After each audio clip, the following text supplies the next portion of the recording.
BJP జాతీయ అధ్యక్షుడు అమిత్ షా పార్లమెంట్లో అడుగు పెట్టడానికి రంగం సిద్ధమైంది. రాజ్యసభ ఎన్నికల్లో ఆయన గుజరాత్ నుంచి బరిలోకి దిగనున్నారు. ఇదే రాష్ట్రం నుంచి కేంద్ర మంత్రి స్మృతి ఇరానీ మళ్లీ పోటీ చేయనున్నారు. గుజరాత్, బెంగాల్ నుంచి రాజ్యసభకు ఎన్నికైన 9 మంది సభ్యుల పదవీకాలం ఆగస్టుతో ముగియనుంది.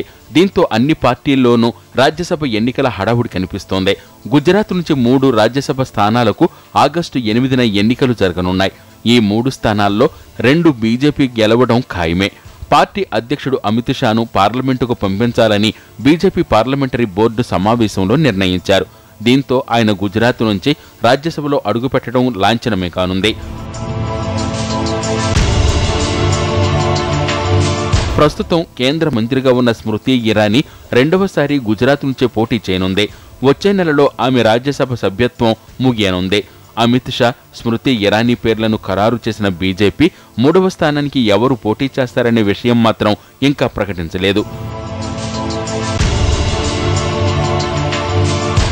కాంగ్రెస్ అధినేత్రి సోనియా గాంధీ రాజకీయ సలహాదారు అహ్మద్ పటేల్ను తిరిగి ఎన్నిక కాకుండా చూసేందుకు బీజేపీ గుజరాత్ నుంచి 3వ అభ్యర్థిని నిలబెట్టాలని యోచిస్తున్నట్లు తెలుస్తోంది.